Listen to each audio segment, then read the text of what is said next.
Terima kasih Tuhan untuk hidup yang sudah Engkau beri untuk setiap kami. Terima kasih untuk pengorbanan Tuhan menebus kami, membeli kami dengan lunas. Engkau menjadi jalan untuk penyembahan kami. Engkau menjadi kebenaran di mana kami bisa menyembah-Mu di dalam kebenaran. Dan Engkau adalah Tuhan yang hidupnya kami sembah. Terima kasih Tuhan, sebentar kami mau sama-sama Tuhan dibentuk oleh firman-Mu. Sampaikan firman-Mu dengan sederhana Tuhan. Ini Roh Kudus, waktu-Mu untuk menerobosi setiap hati kami. Terima kasih Tuhan. Kami anak-anak-Mu dan kami murid-murid-Mu siap untuk mendengar. Anak-anak Impact Youth yang siap mendengar firman Tuhan sama-sama katakan amin. Amin. Nah, kita buka sama-sama dari Yesaya 43 ayat yang ke-7. Yesaya 43 ayat yang ke-7 mengatakan, sebab mereka semua telah dipanggil dengan namaku. Mereka kuciptakan untuk mengagungkan aku. Jadi jelas, Yesaya 43 ayat 7, kita diciptakan untuk mengagungkan Tuhan. Dan dalam bahasa aslinya mengagungkan itu adalah menyembah. Memberikan persembahan terbaik, menyembah Tuhan, mengagungkan Tuhan, memuji Tuhan. Yang beberapa minggu lalu Pastor Felix menyampaikan mengenai bahasa asli dari penyembahan adalah proskuneo. Ada salah satu artinya adalah mengagungkan Tuhan. Kita diciptakan, di sini jelas, kita diciptakan untuk satu tujuan, yaitu menyembah Tuhan, bukan untuk tujuan yang lain. Jadi itu kerinduan Tuhan punya hubungan sama kita. Tuhan yang menciptakan kita, bayangkan, Dia menciptakan langit dan bumi dengan ucapannya. Dia menjadikan sesuatu dengan kalimat yang keluar dari mulutnya. Dengan firman-Nya semua jadi. Dia melibatkan tangannya ketika menjadikan saya dan saudara semangat teman Impact, jadikan sama Tuhan dengan tangannya. Tapi semua alam semesta ini jadikan dengan ucapannya. Tuhan yang Maha Kuasa, Tuhan yang Maha Dahsyat itu, Tuhan pencipta itu rela mati untuk yang diciptakannya, bayangkan. Segala pelanggaran kita, kebobrokan kita. Bahkan kita bisa mengatakan kita menikam Tuhan Yesus dengan pelanggaran kesalahan kita. Tetapi Tuhan rela menebus saya saudara untuk menjadikan kita kembali menjadi penyembah. Nah, Lukas 4 ayat 8 dikatakan, ada tertulis, engkau harus menyembah Tuhan Allahmu dan hanya kepada Dia sajalah engkau berbakti. Amin. Di Alkitab dikatakan Yesus itu head to headnya itu sama uang, mamon. Tapi banyak banget Tuhan-Tuhan yang lain dalam kehidupan kita. Hobi kita, bahkan pelayanan kita, kesibukan kita, pekerjaan kita, keluarga kita. Kalau segala sesuatu yang sebetulnya Tuhan percayakan dalam kehidupan kita, tetapi kita menomorsatukan yang Tuhan percayakan, kemudian menomorduakan Tuhan, itu semua menjadi Tuhan dalam hidup kita. Maka Tuhan dengan jelas mengatakan, haruslah kepada Tuhan Allahmu dan kepada Dia sajalah kita menyembah dan berbakti. Karena pada perjalanan kehidupan kita, meskipun kita udah ikut Tuhan, kemudian Tuhan memberkati kita dengan sesuatu, dengan talenta, dengan hobi, dengan pelayanan bahkan. Kita bisa sibuk pelayanan, tapi kita nggak punya waktu dalam penyembahan keintiman dengan Tuhan. Sehingga pelayanan itu bisa menjadi idol kita. Nah, untuk itu Tuhan menjelaskan bahwa hanya kepada Tuhan. Nah, kita mau lihat penyembahan yang sejati itu yang berpusat kepada siapa? Beberapa waktu lalu saya mengikuti beberapa YouTube dari Impact Youth ya, juga mengikuti apa yang disampaikan oleh Pastor Christopher Tapehiru juga Pastor Felix, bahwa penyembahan kita harus berpusat kepada Kristus. Karena apa? Karena Wahyu 5:12, Tuhan yang dahsyat tadi, yang rela mati buat saya dan saudara, anak domba yang disembelih itu layak untuk menerima kuasa dan kekayaan dan hikmat dan kekuatan dan hormat dan kemuliaan dan puji-pujian. Jadi hanya Tuhan Yesus yang layak mendapatkan penyembahan kita. Jadi penyembahan yang sejati, penyembahan yang benar, penyembahan yang hanya berpusat kepada Kristus. Saya bersyukur ketika Tuhan berikan kesempatan saya dalam pelayanan penyembahan sejak tahun 2000 dalam Praise and Worship. Saya jatuh bangun di situ, saya banyak belajar, gagal. Ketika dalam sebuah pelayanan dipakai Tuhan luar biasa, kemudian ada orang yang, wah kamu luar biasa. Pertama kerendahan hati itu rasanya, wah dijaga banget, wah karena baru awal pelayanan. Tetapi setelah pelayanan begitu sibuk, hampir setiap minggu, dan tidak ada jadwal kosong, dan wah ternyata pelayanannya itu dipakai Tuhan luar biasa. Kemudian orang yang bicara terus banyak banget kepada kita, tentunya menyemangati kita dan berterima kasih atas pelayanan kita. Kadang-kadang saya pernah berpikir, wah lumayan juga ya kita suara gue, talentanya lumayan juga ya. Wah, jadi yang tadinya betul-betul kita merendahkan hati kita, diri kita, karena kita tahu talenta itu dari Tuhan dan dikembalikan kepada Tuhan. Tapi seketika tuh bisa jadi kita, bolehlah sekali itu nikmatin nih pujian itu. Ternyata penyembahannya sejati itu bisa dikotori ketika kita sibuk dengan pelayanan, itu menjadi sebuah rutinitas, bukan menjadi sebuah keintiman bersama dengan Tuhan. Bahkan teman-teman di Praise and Worship leader itu bisa sangat tergoda untuk itu. Yesus harus menjadi pusat penyembahan kita. Amin. Ini adalah true worship. Kalau Yesus menjadi pusat penyembahan kita, bukan, wah, brother kalau keyboardnya nggak merek yang ini bisa nggak? Aduh, nggak deh, ikut impact. Ruangannya kan lebih besar, main hall. Kayaknya kalau penyembahan itu ruangannya nggak besar tuh nggak gimana gitu. Jadi pusat penyembahan kita itu ruangan, kenyamanan kita, tim yang melayani di depan. Aduh, bukan tim yang kemarin ya, ini udah mix ya. Udah aku ke tempat yang lain deh. Pusat penyembahan kita haruslah Yesus. Mau pakai gitar akustik aja, mau sound systemnya mati, AC-nya mati, kalau pusat penyembahan kita itu Tuhan Yesus, itu nggak akan jadi berkat. Sulit dibayangkan, tetapi ketika Tuhan berikan kami kesempatan juga, Pastor Felix sama teman-teman yang lain melayani di pedalaman, maka teman-teman akan melihat di sana itu mereka bisa melayani dalam kesederhanaan, karena mereka tahu Yesus menjadi pusat penyembahan mereka.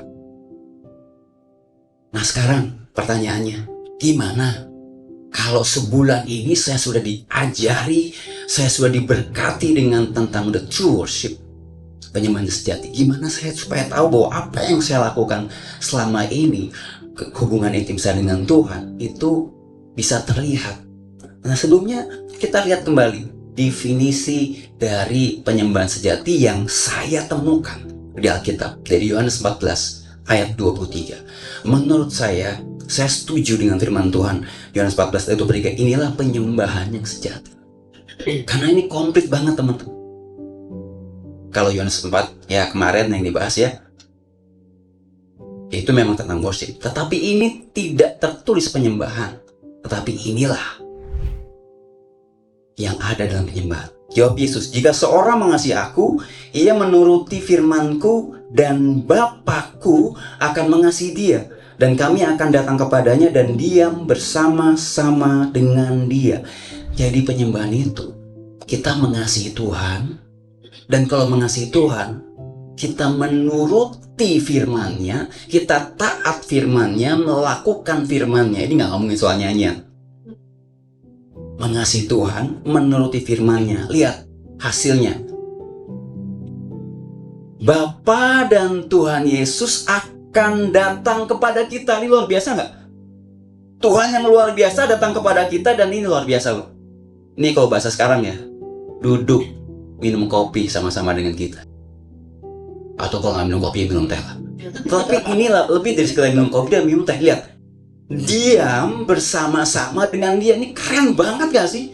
Nggak cuma mampir loh. Ini diam bersama-sama dengan kita. Ketika kita mengasihi Tuhan dan menuruti firman-Nya, tentu Tuhan terlebih dahulu mengasihi kita bahkan ketika kita masih berdosa. Tetapi di sini konteksnya adalah penyembahan adalah ketika kita mengasihi Tuhan, kita menuruti firman-Nya, maka Tuhan dan Bapa tinggal bersama-sama dengan kita. Nah, sekarang kita lihat the impact of the true worship. Ada 5 hal yang saya mau bagikan secara singkat Yang pertama, kalau kita itu penyembahannya sejati, penyembahan yang benar, properly untuk Tuhan, di mana Yesus menjadi pusat penyembahan kita, maka result atau buah dari penyembahan atau impact dari penyembahan yang pertama yang terlihat adalah pertobatan. Katakan pertobatan. Pertobatan. Jadi penyembahan itu adalah awal masuk tentunya dari sebuah pertobatan. Matius 5 ayat 23 ayat 24. Sebab itu jika engkau mempersembahkan persembahanmu di atas mezbah dan engkau teringat akan sesuatu yang ada dalam hati saudaramu terhadap engkau, tinggalkanlah persembahanmu di depan mezbah itu dan pergilah berdamai dahulu dengan saudaramu. Lalu kembali untuk mempersembahkan persembahanmu itu. Ketika kita menyembah Tuhan dalam penyembahan yang benar, dengan cara yang benar dalam roh dan kebenaran, maka Roh Kudus itu akan mengingatkan kita. Karena Tuhan itu kudus, maka kita akan diingatkan, ada sesuatu yang belum beres tuh, harus diberesin. Tuhan katakan kita harus berdamai. Ini lucu ya, Tuhan tuh benar-benar Tuhan yang luar biasa ya. Temenan aja dulu sama Tuhan loh. Kamu kayak belum harmonis ya sama teman sahabat kamu nih, Bu. Terus kamu suruh beresin dulu ketika kita mau melayani. Dan ingat ketika beberapa waktu lalu tentang wanita dari Samaria yang bertemu dengan Tuhan Yesus. Sebelum dia diubahkan Tuhan menjadi penyembah rohani, menjadi penyembah yang sejati dalam roh dan kebenaran, wanita Samaria yang bertemu dengan Tuhan Yesus di sumur Yakub ini, dia betul tadi Pastor Fadil waktu berdoa, kita tidak dihakimi, tetapi sama Tuhan dibuka. Karena Tuhan itu menerima dia apa adanya dan tidak dibiarkan wanita Samaria itu menjadi apa adanya. Diterima apa adanya untuk tidak dibiarkan apa adanya. Jadi disampaikan kesalahannya dan diterima oleh Tuhan Yesus. Penerimaan Tuhan Yesus itu membuat pertobatan wanita Samaria ini. Penyembahnya sejati. Kalau tidak menghasilkan teguran di hati kita, kita ngerasa, saya udah benar, saya nggak perlu berbalik sama Tuhan. Atau kalau penyembahan yang dilakukan di Impact itu tetapi tidak ada orang-orang yang bertobat, kita harus melihat kembali bagaimana penyembahan kita. Apakah kita sekarang fokusnya sama sound system, sama lighting, sama urutan lagu, bukan sama Tuhan lagi? Apa kita fokus sama lagu yang gua suka, lagu yang Pastor Felix suka, bukan sama Tuhan? Karena penyembahan yang sejati berfokus kepada Tuhan. Amin. Yang kedua, impact dari penyembahan yang sejati, karakter kita itu diubahkan serupa dengan Kristus. Sekali lagi, ini tidak menghakimi kita semua, tapi ini menjadi teguran buat kita para penyembah Tuhan. Kalau penyembahan kita sejati, kita akan sedang dalam sebuah perjalanan proses menjadi serupa dengan Kristus. Karakter kita diubahkan serupa dengan Kristus. We become what we worship. Kita akan menjadi sama dengan apa yang kita sembah. Ini kelihatan kalau kelakuan kita makin hari seperti Tuhan Yesus, makin sabar, makin murah hati, penuh pengampunan, penuh belas kasihan, penuh hikmat. Udah jelas ini menyembah Tuhan Yesus dengan cara yang benar, dengan motivasi yang benar. Tetapi kalau setiap hari, setiap minggu mesti ngikutin Impact Youth, ibadah 1, 2, 3, terus ibadah yang ke Impact Youth, tapi minggu depan 5 kali Impact gue ikut hari Sabtu, minggu depannya hari Minggunya 1, 2, 3, 4. Tetapi maaf, karakternya kayak gue lihat kayak ikon yang main di game itu ya, kasar. Karena ternyata selain dia datang ibadah, dia suka bermain game. Main gamenya nggak salah, tetapi ketika menjadi karakter transfer dalam kehidupannya, ketahuan siapa yang dia sembah. Kolose 3 ayat 9-10. Karena kamu telah menanggalkan manusia lama serta kelakuannya dan telah mengenakan manusia baru yang terus-menerus diperbarui untuk memperoleh pengetahuan yang benar menurut gambar kaliknya. Jadi kita ini akan terus-menerus diperbarui, manusia baru yang terus-menerus diperbarui. Nah, penyembahan harusnya itu membuat kita semakin serupa dengan Kristus. Dan luar biasa, Rasul Paulus itu kerinduannya apa? Dia kerinduannya menjadi serupa dengan Kristus. Bahkan secara ekstrim dalam Filipi 3:10 dikatakan serupa dalam kematiannya. Dia mau mengenal Tuhan dan kuasa kebangkitannya, bersekutu dengan penderitaannya, dan menjadi serupa dalam kematiannya, menjadi serupa dengan karakter Kristus. Penyembahan yang kita lakukan, kalau ini penyembahan sejati, itu akan membuat kita semakin sama dengan apa yang kita sembah, yaitu Tuhan Yesus. Amin. Roma 8 ayat 28-29. Kita kadang-kadang salah mengartikan firman Tuhan ini. Ayat 28 saya nggak tuliskan, Tuhan turut bekerja dalam segala sesuatu untuk mendatangkan kebaikan. Benar, kalau kita lagi ngalamin sesuatu, terus kejadian yang nggak enak, kita sudah bilang, pasti akan mendatangkan kebaikan. Tapi ternyata setelah saya ditegur sama Tuhan, bahkan melalui proses yang panjang. Dulu Roma 8 ayat 28 tuh saya klaim kalau saya lagi ngalamin sesuatu yang nggak enak, lalu saya akan mendapatkan sesuatu yang enak buat diri saya. Entah itu promosi, atau entah itu bonus gitu ya.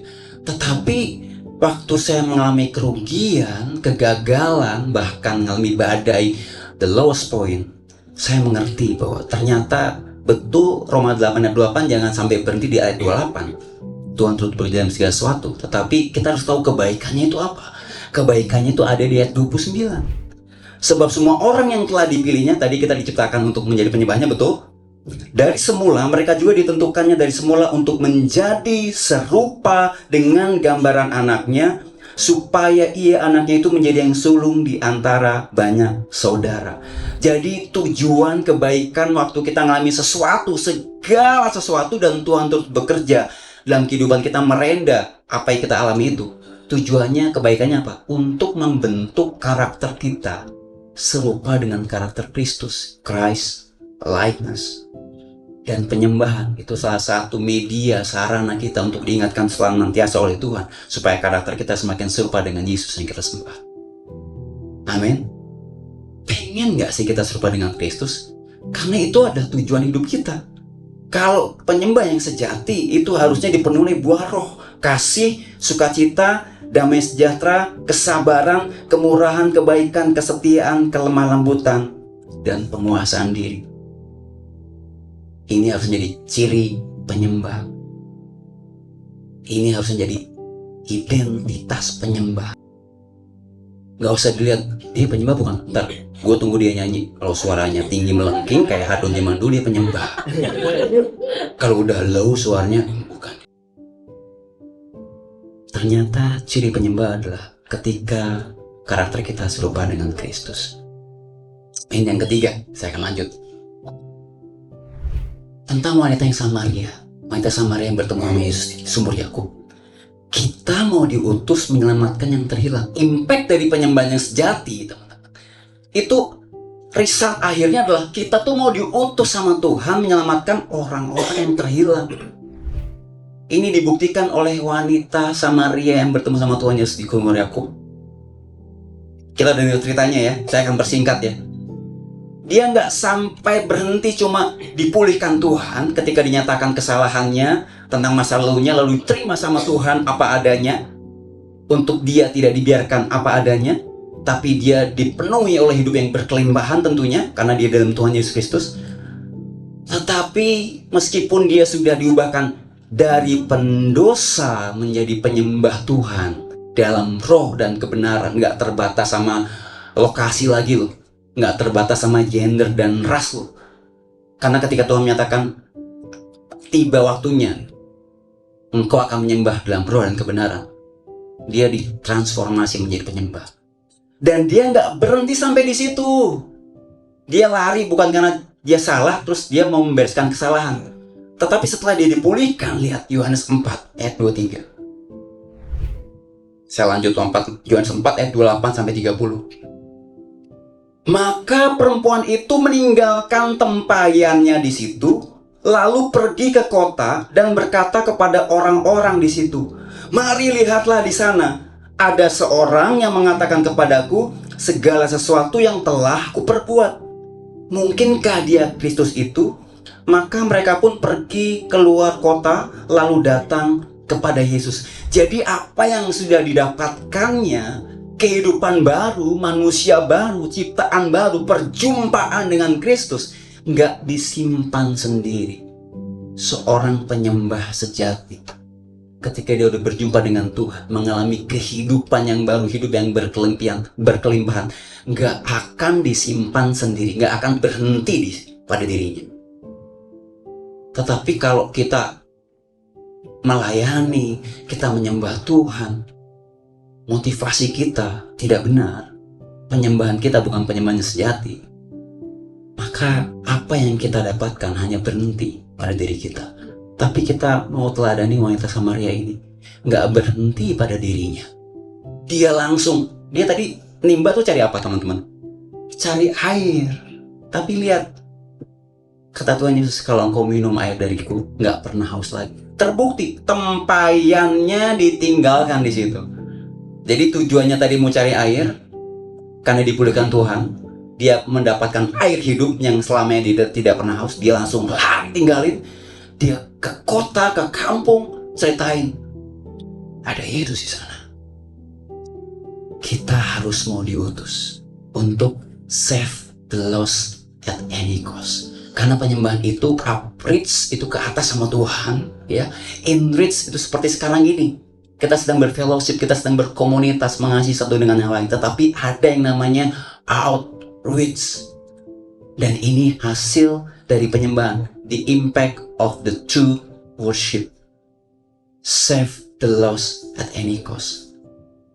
Sebagai partnernya Tuhan, untuk melayani banyak orang, seperti wanita Samaria, maka apa yang harus kita lakukan kalau setelah kita datang ke sebuah penyembahan?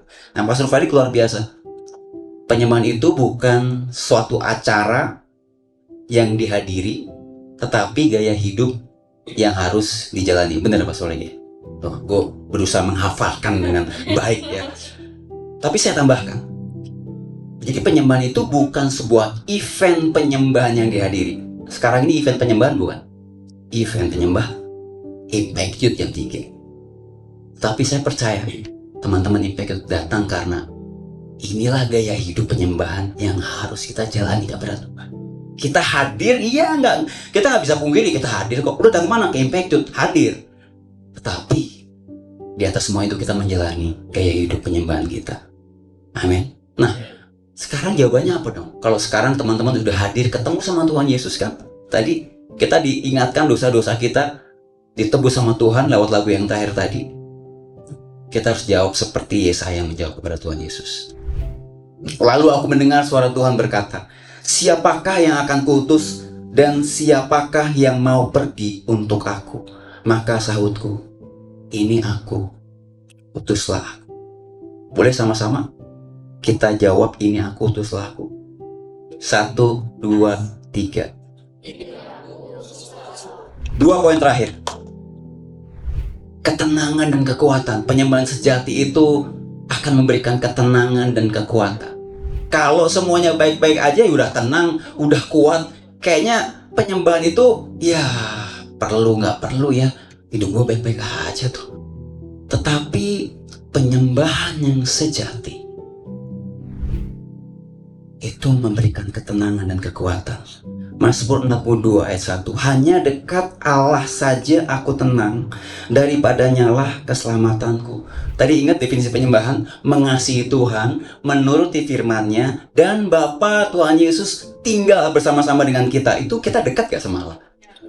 Itu keintiman. Kita tinggal bersama-sama dengan Tuhan. Bahkan Yesus katakan, Dia tinggal di dalam kita dan kita di dalam Kristus. Christ in me. Kita jadi satu dengan Tuhan Yesus. Maka Mazmur 62 ayat 1. Hanya dekat Allah saja aku tenang. Waktu kita menyembah Tuhan dalam penyembah, dalam roh dan kebenaran, akan ada ketenangan.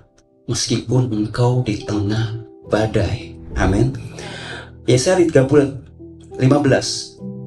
Sebab beginilah firman Tuhan Allah yang Maha Kudus, Allah Israel. Dengan bertobat dan tinggal diam kamu akan diselamatkan. Dengan tinggal tenang dan percaya terletak kekuatanmu. Di saat kita menyembah Tuhan, kita lagi saat teduh di rumah, bangun jam 4, bangun jam 5 pagi. Saya sering melakukan itu. Tinggal tenang bersama dengan Tuhan. Akan ada ketenangan dan kekuatan untuk kita menjalani hari itu. Namun saya mau cerita, izinkan beberapa menit saja. Ya, tadi udah dikasih bocoran lagunya apa. Ya udah deh, saya keluarin aja deh. Karena saya belum pernah share ini di Impact, jadi saya rindu untuk membagikan ini. 2019 saya resign dari saya Base Jam. 25 tahun Tuhan berikan kesempatan ada di Base Jam. Mungkin beberapa teman-teman ada yang tahu, tapi pasti banyak yang nggak tahu ya. Tapi Base Jam pada itu band, bukan makanan ya. Itu sebuah band. Nah, Tuhan memberikan kepada saya talenta bernyanyi dengan pita suara yang saya bersyukur, terima kasih Tuhan. Pita suara yang tinggi melengking. Bersama Base Jam kami membuat beberapa album, jadi sudah 25 tahun berkarya. Dan ini kalau kami konser, namun terjadi sesuatu yang Tuhan izinkan. Ya, nggak ada sesuatu kalau selai rambut aja jatuh itu pasti izin Tuhan. Jadi nggak ada sesuatu tanpa izin Tuhan. Nah, waktu itu di akhir 2017 saya mengalami satu kejadian dan saya didiagnosa osteopenia. Osteopenia adalah kepadatan tulang yang sangat rendah. Jadi dia gampang retak, gampang patah tulang. Puji Tuhan saya nggak pernah patah tulang retak. Tapi kalau suatu ketika penderita osteopenia itu jatuh atau patah tulang, dia semuanya akan tahu. Karena daya tahan tulangnya nggak sekuat sama teman-teman. Akhirnya saya di treatment, saya cek ke Jakarta dan ke Kuala Lumpur waktu itu. Dokter saya sepakat ada satu treatment, saya harus diinjeksi setiap bulan dari Oktober 2017 sampai Januari 2018. Setiap bulan. Setelah itu per 3 bulan. Dan saya tanya sama dokter, sampai kapan dokter? Waktu itu dengan gagah berani karena pelayanannya luar biasa teman-teman. Saya nggak bilang penyembahannya luar biasa ya, pelayanannya padat, sibuk.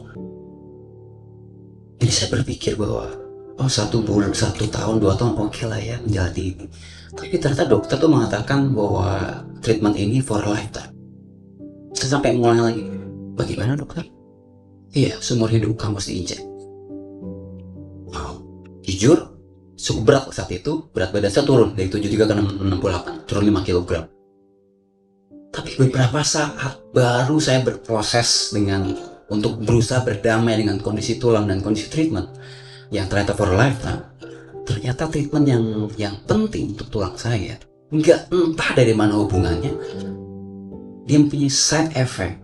Dia berimpact pada pita suara saya. Dia tidak hanya menguatkan tulang, tetapi dia menguatkan daerah laring sini, sehingga ada penebalan di pita suara karena injeksi itu. Dan injeksi itu per 3 bulan, jadi setiap diinjek semakin tebal, semakin tebal. Akhirnya Maret 2018, selama 3 bulan setelah itu, ketika saya nggak bisa nyanyi lagi saat itu, dan pita suaranya itu bengkak, jadi pita suara mengalami penurunan nada dasar. Kalau saya nyanyi seperti gini ya, biar tahu adon kayak gimana dulu, itu urat-uratnya hampir keluar ya, Pastor Falik gitu ya. Saya ketemu Pastor Falik di No Barriers Conference, teman-teman, dan kita sama-sama melayani di situ. Dan ternyata pita suara semakin goes down. Berat badan saya kemudian turun karena itu titik terendah. Waktu itu masih sempat melayani beberapa saat. Setelah 3 bulan saya nggak boleh nyanyi, nggak boleh bicara, nggak boleh berbisik. Jadi betul-betul masa kesunyiannya, nggak boleh ngomong. Seorang pelayan sekolah minggu, seorang praise and worship, kemudian nyanyi bersama dengan Base Jam saat itu, tetapi nggak boleh dipakai lagi pita suaranya selama 3 bulan. Drop. Dan berat badan saya turun dari 73 karena tulang tadi ke 68, kemudian karena pita suara itu berubah dia turun ke 58, makin drop lagi. Setelah itu pita suaranya pulih, pembengkakannya hilang, tetapi pita suaranya nggak bisa ke nada awal lagi, dia turun. Jadi suara saya seperti saat ini, jadi low banget, lebih low dari sebelumnya. Nah, saat itu sempat beberapa kali melayani di beberapa negara. Saya cek pita suara saya di dokter di sana di THP, dan semua tempat yang dikunjungin mengatakan bahwa pita suara saya nggak bisa balik seperti semula. Bagi seorang penyanyi, kehilangan pita suara itu bukan hal yang mudah. Karena itulah senjatanya. Melayani dengan pita suara, ngajak suami dengan pita suara, bernyanyi dengan pita suara. Bahkan Tuhan memberkati saya untuk saya hidup dengan pita suara saya. Nah, itu badai yang saya alami. Tapi tadi firman Tuhan katakan, hanya dekat Allah saja aku tenang. Bukan saat-saat yang mudah saat itu. Tapi saya tahu, kalau saya menyembah Tuhan yang hidup dalam roh dan kebenaran, pasti ada impact-nya. Yang saya lakukan apa? Oh, menangis iya, menjadi kurus iya, menjadi stres iya. Saya ambil waktu tenang bersama dengan Tuhan. Bahkan waktu itu sempat menyepi karena istri saya Joyce itu orang Maluku ya. Jadi dan kami masih ada rumah keluarga di Saparua. Saya menepi ke Saparua di sana. Tiap hari cuma bisa diem karena waktu itu masih dalam masa-masa vocal rest, nggak boleh ngomong, nggak bisa nyanyi, cuma dengerin pujian penyembahan, baca firman Tuhan, menangis dikuatkan. Tapi firman Tuhan di Yesaya 40 ayat 31 itu bagian bagi kita orang-orang penyembah dalam roh dan kebenaran. Tetapi orang-orang yang menanti-nantikan Tuhan mendapat kekuatan baru. Mereka seumpama raja wali yang naik terbang dengan kekuatan sayapnya. Mereka berlari dan tidak menjadi lesu. Mereka berjalan dan tidak menjadi lelah.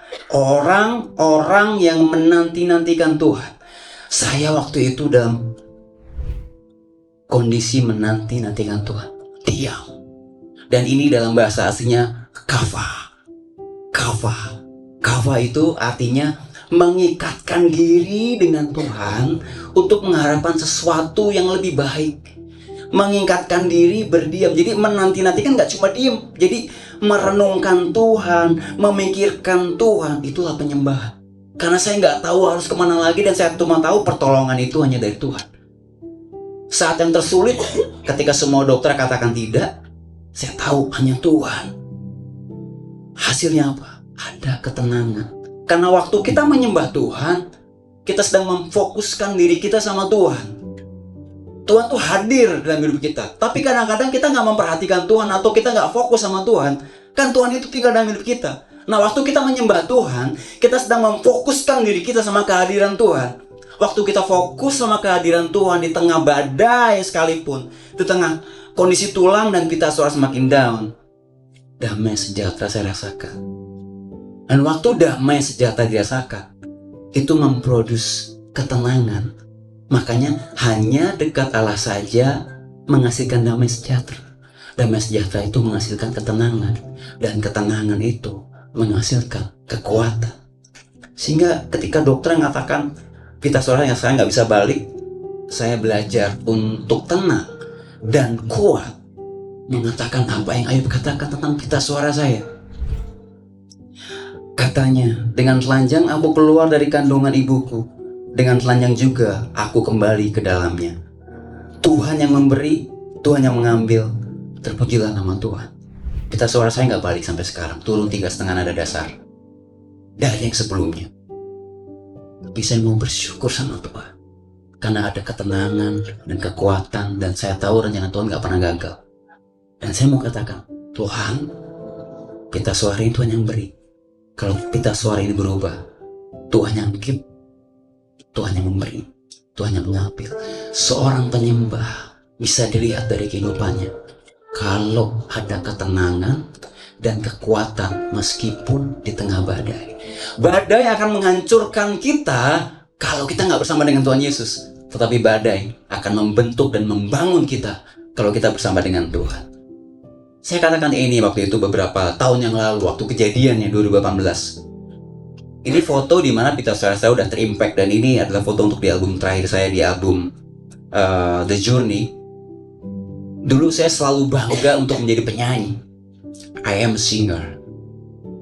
Tapi kemudian seorang worshiper itu dibentuk sama Tuhan untuk lebih rendah hati. Dan saya tahu jati diri saya. Kita diciptakan Tuhan untuk apa? Menyembahnya. I am not a singer. You're not a singer. You are His worshiper. Amin. Apapun kondisi saya dan saudara, badai apapun yang Tuhan izinkan, tetaplah menyembah Tuhan, karena Dia akan berikan ketenangan dan kekuatan. Amin.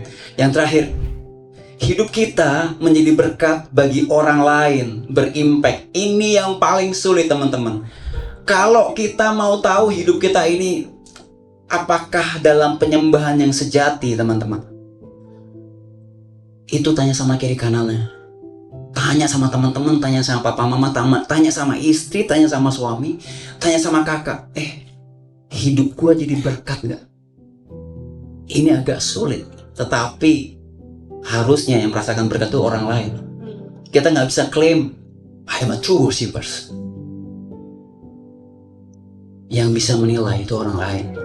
Maka sekarang setelah ini tanya sama teman-teman, supaya kita melihat, mereview diri kita, dan kita mau diperbaiki sama Tuhan untuk masuk dalam track penyembahan yang sejati. Karena Yohanes 15 ayat 5 berkata, Akulah pokok anggur, dan kamulah ranting-rantingnya. Barang siapa tinggal dalam aku, dan aku di dalam dia, ia berbuah banyak. Sebab di luar aku kamu tidak dapat berbuat apa-apa. Seorang penyembah itu kan bergaul karib dengan Tuhan, intimasi dengan Tuhan. Dia berarti tertanam sama Tuhan pada pokok anggur yang benar, maka dia akan berbuah banyak. Nah, kalau kita berbuah, yang menikmati buah itu bukan kita, pasti orang lain. Tanya sama teman-teman, apakah aku menjadi berkat buat hidupmu? Apakah Impact Youth menjadi berkat? Karena hidup kita harusnya, kalau kita menyembah Tuhan dalam roh dan kebenaran, itu menjadi berkat bagi orang lain. Secara singkat, Impact Youth, impact dari the true worship, penyembahan sejati yang pertama adalah pertobatan. Amin. Yang kedua, kita akan menjadi sama dengan apa yang kita sembah. Karakter kita diubahkan serupa dengan Kristus, Christ likeness. Yang ketiga, kita mau diutus menyelamatkan yang terhilang berapapun harganya. Karena kita tahu hati Tuhan itu rindu semua orang diselamatkan. Kalau kita bergaul karib dengan Tuhan dan intim dengan Tuhan, maka kita akan tahu isi hatinya. Kita mau diutus untuk menyelamatkan yang terhilang. Yang keempat, kita akan mendapatkan ketenangan dan kekuatan. Yang terakhir, hidup kita menjadi berkat bagi orang lain. Tanyakan pada teman-teman pada sekeliling kita, apakah hidupku sudah menjadi berkat? Supaya kita tahu kita dalam penyembahan sejati atau penyembahan yang tidak sejati.